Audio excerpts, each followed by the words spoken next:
Hey everybody, Gary here with Guitar Tricks, and in this video I want to share with you the 4 different ways to tune a guitar that you should know. I use all 4 of these methods depending on what tools I have, where I am, what I remembered, what I forgot, if I'm on stage, if I'm at home, if I'm at my desk, if I'm at the beach, wherever I might be. Before we get into it, please go ahead and click subscribe so that you get all of the latest and greatest content from Guitar Tricks, and if you want to be notified of any new lesson, be sure to tap the bell. All right, let's get into it. So the first way, which is actually to me the most convenient way, is the Headstock Tuner. The reason why this is so convenient is that it works anywhere. So as an example, a microphone tuner is not going to work in a noisy room because there's too many things going on.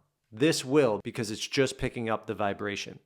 This will work on an acoustic guitar or an electric guitar, whereas let's say a floor tuner that you plug into, only certain guitars, and then you need cables to make it work.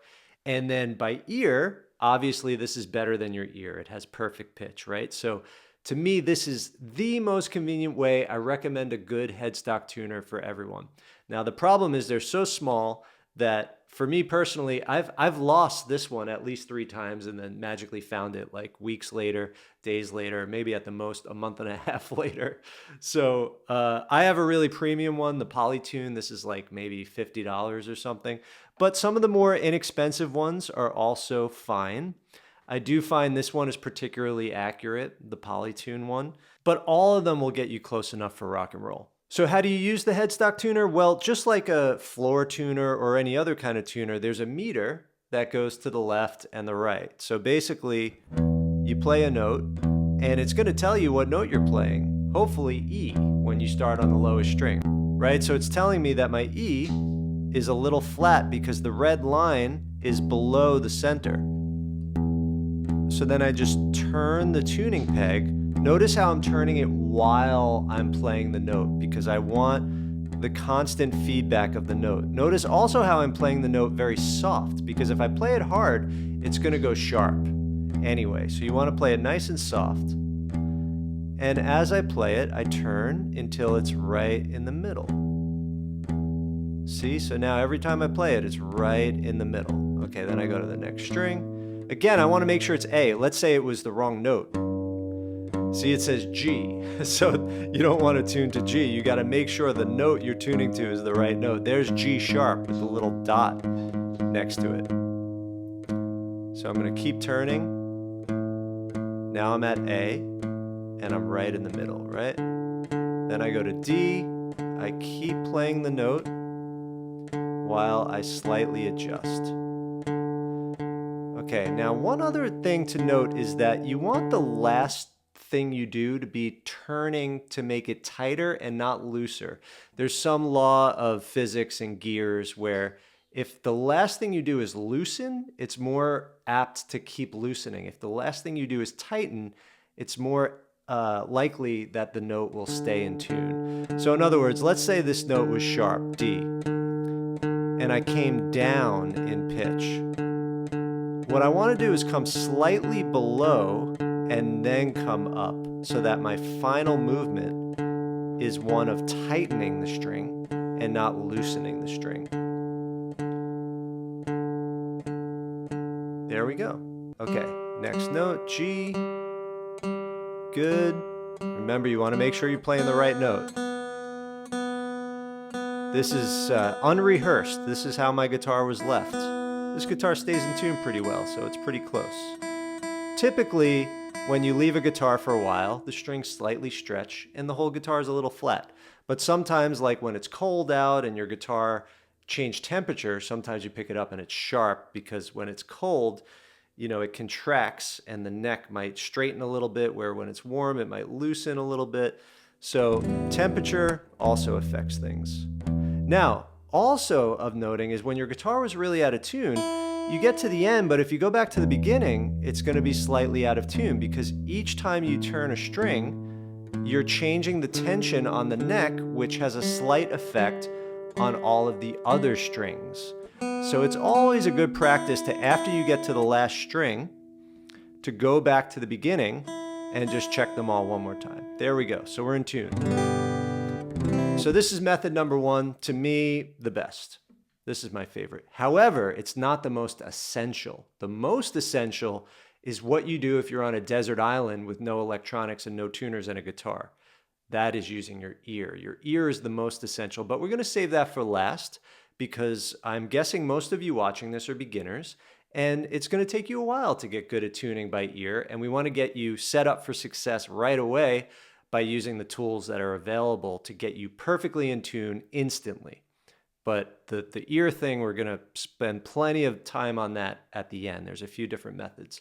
So the second way is some sort of a microphone that tells you, based on listening, if you're in tune. So now there are these phone apps. There's a lot of them on the market. And I'm going to use just one I have. This one's called Guitar Tuner. It picks up everything it hears. So right now it's literally trying to tune my voice a little bit. La! So that's the thing. This is only going to work in a sort of quiet environment.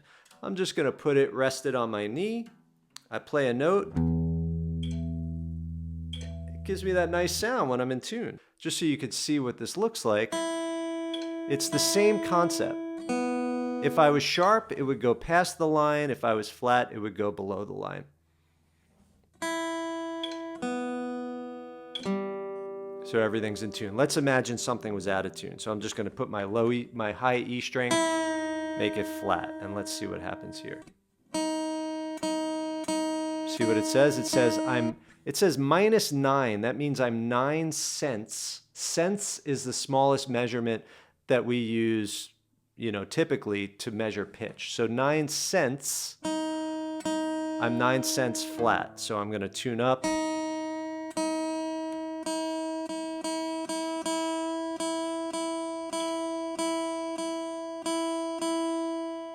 Until I'm right on the line. There we go.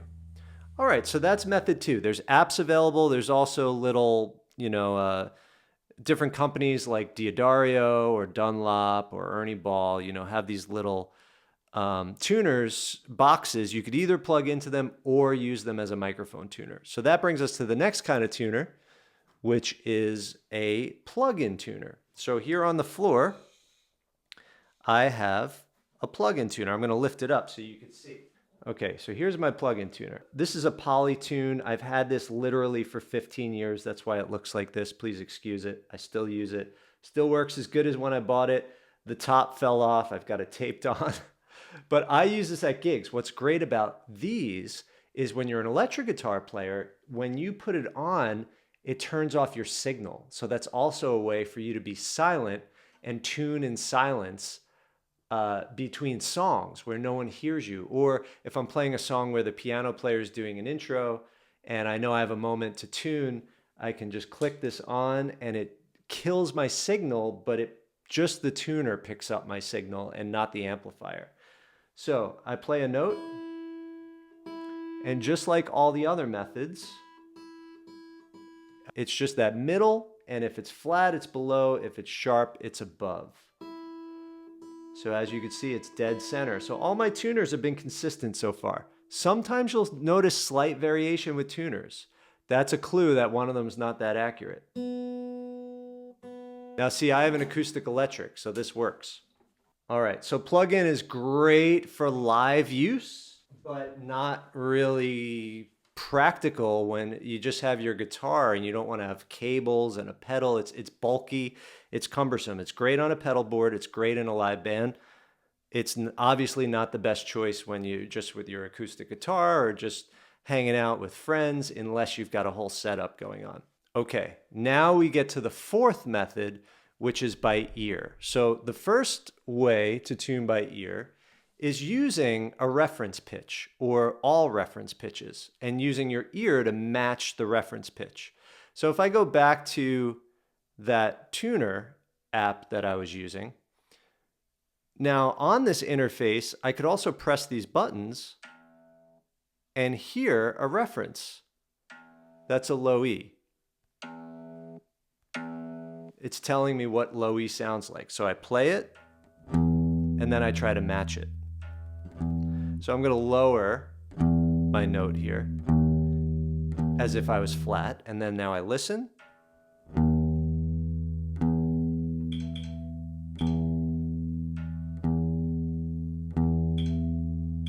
and I matched it by ear. Now this kind of cheated for me because it let me know when my ear was accurate. It said, okay, your ear was right on right there. But if I didn't have that, I have another tuner app, I think, that does not have that. Let's see. This one right here. So here's a tuner app just called Tuner. This one is only manual, meaning it doesn't listen. There's my low E string reference. Good. Now I'm going to detune my A. I just kind of detune my A, and now I'm going to listen to A, and now I'm going to match it.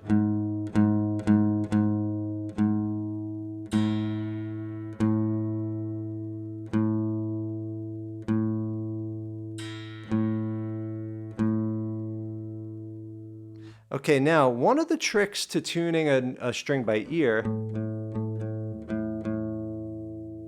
is to listen for waves. When two notes are in pitch, there's no interference. When they're slightly out of pitch, there's a kind of dissonance between the waves that you hear as a wah wah wah wah wah wah wah wah wah. You literally hear this kind of wavy thing. So you'll hear wah wah wah wah wah wah wah wah, and then when they come together, you don't hear it anymore. That's a little thing you'll notice when you're tuning to a reference pitch. You'll hear, as you're getting closer, the wave will become wider. So if it's like slightly out of tune, but like very noticeable, it might be like wah wah wah wah wah wah wah, and then you get closer, wah wah wah, and then you get right on it, wah.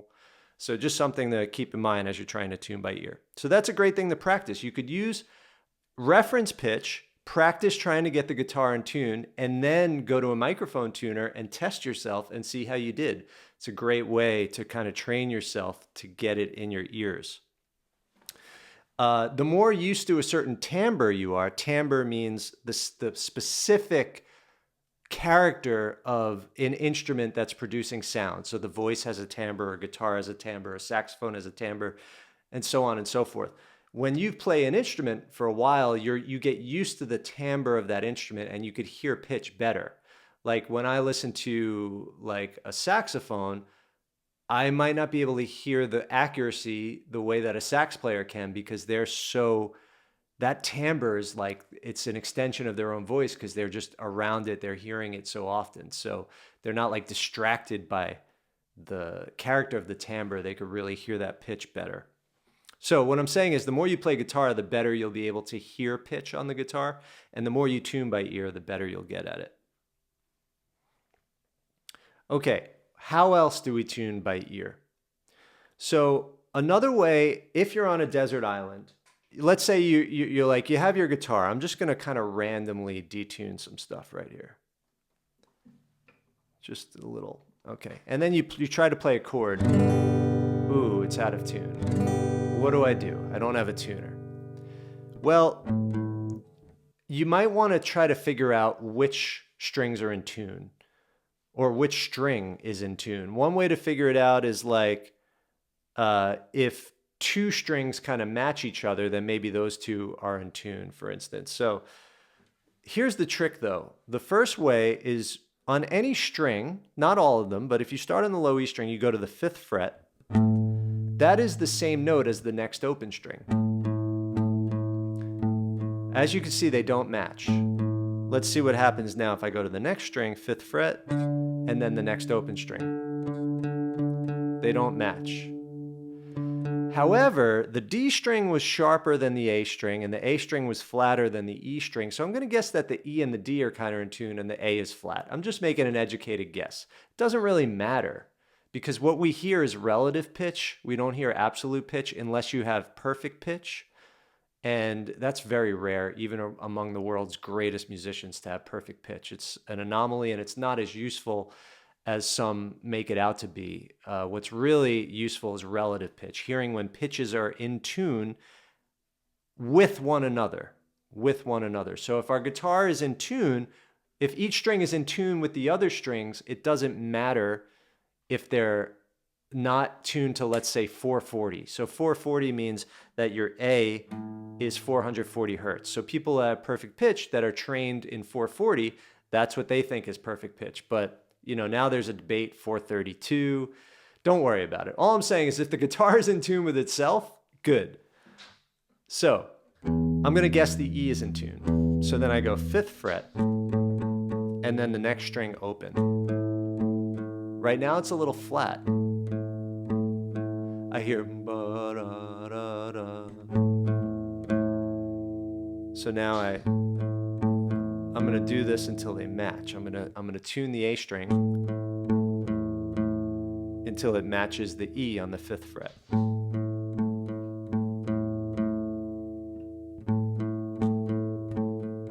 Now I'm gonna go 5th fret on the A and try to match the D. Pretty good match. Now I go to the next one, 5th fret on the D.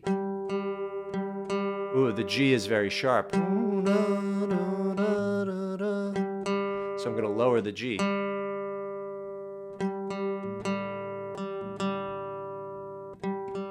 Now, this is where it changes. The G string, we go to the 4th fret to tune the B string. Because the guitar, the way it's tuned, the B string's the odd one out. It's tuned the interval of a 3rd from the G string instead of the interval of a 4th like the other strings. So the B string is flat.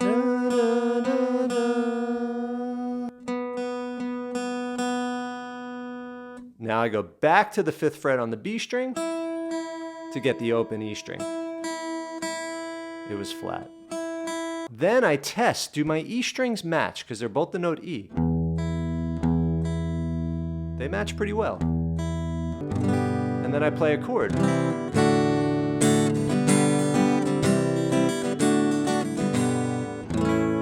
Pretty good. This was not rehearsed. I did not use a tuner. That was me tuning by ear, which I don't do often. And I got to tell you, I was better at it years ago when I didn't have tuners.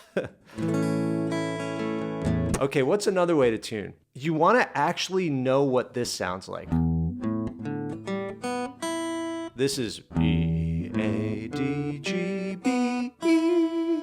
If you can memorize the sound of that. Okay, so let's say I'm all out of tune. I'm just going to jack them all up. And I'm just going to leave the E string. So this is 5, 1, da, da. And then I just want to hear that interval. 5, 1, and then 5, 1. So I keep saying 5, 1. This is just an interval. E is the 5th of A. A is the 5th of D. D is the 5th of G. B is the 3rd of G. And then B is the 5th of E. So that's just a little music theory. But even if you don't know the music theory, just knowing that it's bum, bum, bum, bum, bum, bum, bum, bum, bum, bum. Got it. 5, 1, 5.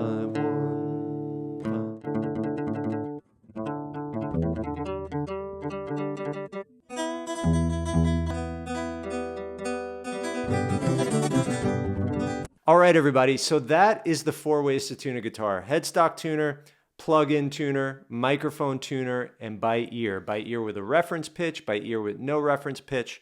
The 5th fret method until we get to the B string, 4th fret, and then actually knowing the sound of the intervals between the strings. All right, everybody, happy playing. If you want to learn more about playing guitar, head over to guitartricks.com. There's a library of high-quality song lessons with downloadable tab and backing tracks. There is a guitar toolbox. There's step-by-step courses in guitar fundamentals, rock, country, blues, songwriting, vocals, all sorts of great stuff. Happy playing, and I'll see you in the next lesson.